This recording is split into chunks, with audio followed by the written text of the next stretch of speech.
Setelah mendapat kabar gembira investasi dari China, Presiden Prabowo melanjutkan lawatannya ke Amerika Serikat pada Minggu 10 November 2024. Namun, ada momen menarik perhatian masyarakat pada lawatan Prabowo selanjutnya. Adab Didit Hedi Prasetyo, putra Presiden Prabowo, menjadi sorotan saat hendak naik ke pesawat dari China menuju ke Amerika. Awalnya Didit jalan tepat di belakang Presiden, namun seketika ia berhenti dan mundur ke bawah. Ia menunggu ayahnya masuk ke dalam pesawat, barulah ia pun menyusul. Didit bersama Menlu Sugiono menunggu di bawah sampai Presiden masuk ke dalam pesawat.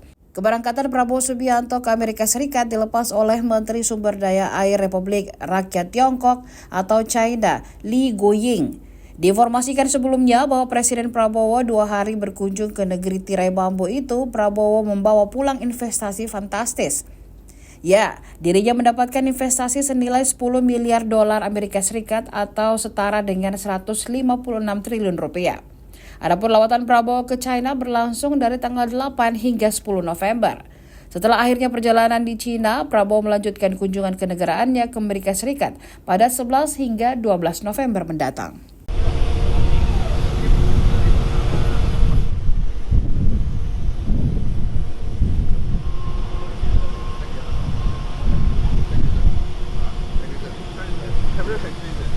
Enjoy the rest of the trip. Thank you.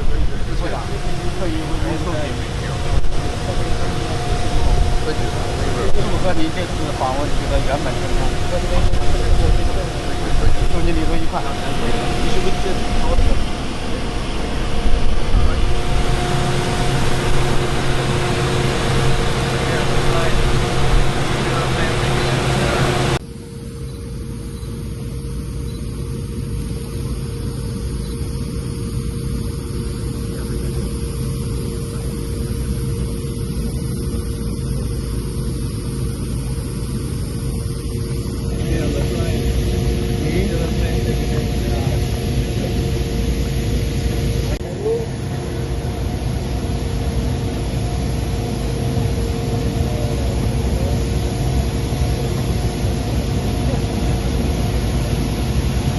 Download Tribun X sekarang, menghadirkan lokal menjadi Indonesia.